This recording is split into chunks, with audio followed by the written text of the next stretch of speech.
of time for him to do both. See, the Sixers have been playing a certain way for like the last 2-3 months. Yeah. And now you go with like 7-8 games left, you got to revert back to learning how to play with Embiid before the playoffs start. So you really got like a week and a half to learn how to play with him, because I'm sure he won't play all the rest of the games. You got to slowly bring him back. I don't know how that's going to work. So out of the 8 games or 9 games, whatever games they got left, he'll probably play 4 or 5 maybe. You don't want to take any chances. I just don't think there's enough time to get him back in shape for him to really be a threat in the Eastern Conference. Now, the East, that's not really saying much, you know, in the East, because, you know, the teams at the top, Milwaukee really hasn't scared anybody. The Knicks could be a threat. You got Indiana down there. They can be a possible play-in for them. So, but I just don't think, after a knee injury and so many other knee injuries he's had over the years, there's enough time for him to come back and get at that MVP level that he had at the beginning of the year for them to be a serious threat to make a run in the Eastern Conference. What's the threat, though? Is it a threat? I mean, just even, I don't think they can even get out the first round. Yeah, I would agree with you there. I would agree with everything that you said. Right now, they're sitting at the 8th seed. So they got the play-in, the double play-in, whatever you want to call it. It's hard, and we talked about this with the Laker players that have been injured for a majority of the season. It's just hard as a professional athlete when you haven't done basketball or football acclimated things to a degree. Yeah, he can still stand there and shoot with his wrist, but he got knee issues. So now he's got to move laterally. He's got to get up and down the court. He's got to melt off that butter that he done packed on eating them Philly cheesesteaks over the last month or so. You are right. So, like Paul said, I don't know that there's enough time. And even if they did, I don't think they're strong enough to take on a Boston team or even a Cleveland team. Or even the Knicks. Or a Knicks team. I just don't think they're strong enough from front to back. I know they got Maxey, and they you know, I know all of that, but I don't believe that they're going to get out of the first round either. Yeah. I am so with both of you, and I love Tyrese Maxey. I love to watch him fly around, make shots. I like Kelly Oubre. I like Batum. I like Tobias. I like all of them. I like their pieces. But Joel has never committed to keeping himself in NBA shape, where it's almost like the worst thing that could have happened to him, and I pushed for him all year to win MVP, but it's like the worst thing that could have happened is he won MVP. It's like, I did it. Well, you did that, but you never did that. And that is going to win a championship. And I find him hard to play with. I'm not sure he makes his teammates better, because you kind of play through him, and then is he going to shoot it or not? Or is he going to do this or what? And he's kind of a solo act in the middle of the floor. And he is a great shooter, because he's a great free throw shooter. I've never seen anything like a guy who's, whatever he is, 7'1", who could shoot free throws at a 90% clip. He just astounds me. When he's healthy, he will lead the league in attempts and makes, because that's what he does. He gets to the free throw line. But right on schedule, he hurt his knee last year in the playoffs, and here we went. What are you laughing at? He knocked out, I think it was Wemby, he knocked down. Knocked him down. He can. He is a force. Oh, it was Gobert. Oh, well, there you go. It was Gobert. That's no shock. So the point is, I look at the Western Conference playoffs, and I say it is loaded from top to bottom, and then I look at the East, and it's not loaded. It's just, it's like we go back and forth about your Celtics, and clearly they're the best team in the East. They do live and die by the 3, and I'm never quite sure about that. But, and then the two, your two sort of twin stars, you know, will they rise when it's time to rise? Is it time for them to both be superstars together? Did they fit together? I'm never sure about that. And then I'm not sure about Milwaukee, because they lost their defensive identity when they lost Drew Holiday, and they replaced him with Dame, so they got firepower and they can score on you, but you can definitely score on them. Then is Doc the right fit for them? I don't know. And they've sort of been up and down, and then they go way down, then they go back up. And then who else is there? Orlando or the Knicks, or you mentioned Indiana.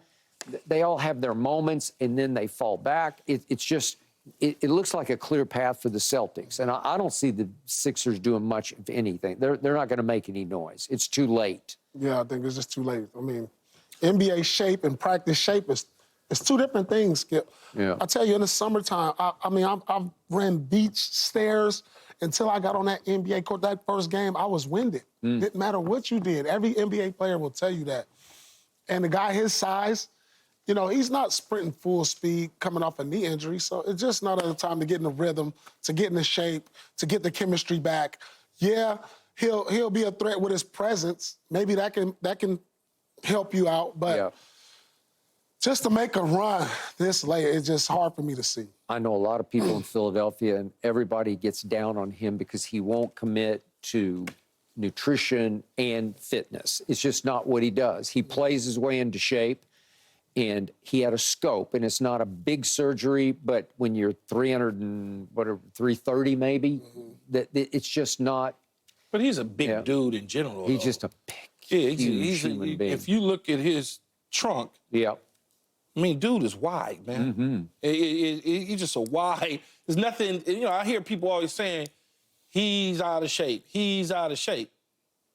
I don't. It's different than Zion, and different than when Shaq would get out of shape, because Shaq came in like a rail, right? And then all of a sudden, in Orlando, he was like a rail. He was. And then all of a sudden, he got a little. When I see the pictures of him, it's funny. Yeah.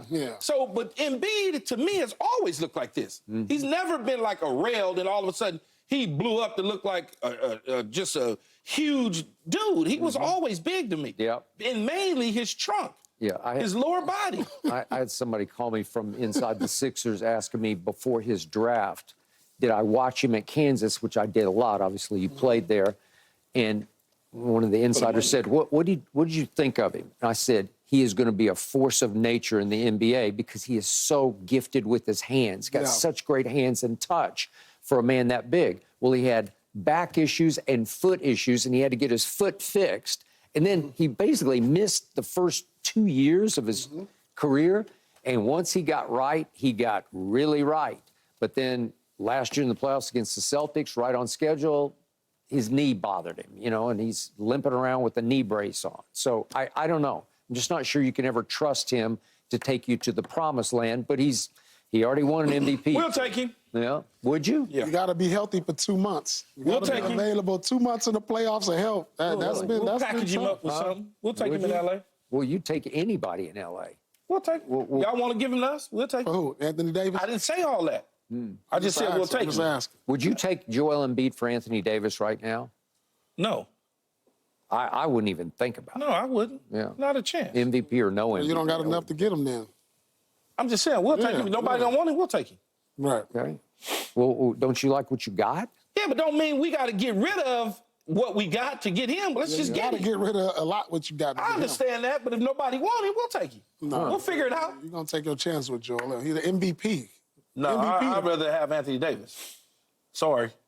Well, you've got the key. You'd rather have Anthony Davis than Joel Embiid? I'd rather have AD. Man, come on. I would too. I'll take Anthony. Davis. I'll take Anthony Davis. A healthy Embiid or Anthony Davis? But he ain't healthy. a Anthony healthy, Davis done played a 70 healthy games for us this year. Embiid or Anthony Davis Anthony is not. Davis done That's played not 70 even for us this year. a healthy Embiid. Last year Embiid or Anthony Davis this year. You kidding me? Y'all don't watch basketball. I guess I don't. I don't Embiid think, is the most unstoppable offensive big man we've ever seen. 35. Look what his numbers is. except for Shaq. I was about to say, come on, man. This man averaged 30 Nobody points. can do nothing with the Diesel. Diesel never averaged I don't care 35 about that. points. I don't care about that. We ain't I'm talking saying about this that. is the best offensive. Paul, we not talking about that. What we talking about? Unstoppable. The Diesel No, I mean- you could not stop the Diesel. Of course you can't stop the Diesel. But 35 points ain't unstoppable? I didn't say it wasn't. I'm just What we saying? You said he's the most unstoppable big ever. That's what you said. All right, how about I say it different? Yeah, say it different. He's the best offensive big ever. Offensive scoring big ever. Because he can hit his free throws. He can hit free throws. He can hit shoot his the free throws. mid-range. He got a Jordan fadeaway. he He can shoot the three. He can dribble coast to coast. I get all that. He got post game. I get that. He's the best offensive big man ever, But see, skill-wise. yeah, but see, now you add more to it. I mean, he is. Offensive, what big I'm man's just saying average the 35? Diesel, though, you played against him, Paul. Hey, he sat on the end of your bench at the end. he just. He the only one in this era that can match up with the Diesel. The only one. Yeah, because the Joker get murdered. Yeah. He's the only one that can match up with the Diesel. Who do you always sing the praises of? You say you can't have the. But GOAT. I didn't know. I didn't want to say Kareem because it's so long ago. I didn't want to. I just didn't want to. No, but you say you can't even have a GOAT conversation. No, you without can't. Kareem. Yeah, and Paul know that when you say scoring and stuff. Kareem, I mean, different skill set, but Kareem, you can't have that conversation. Why not? I mean, you can't start a basketball conversation. It may not end with Kareem,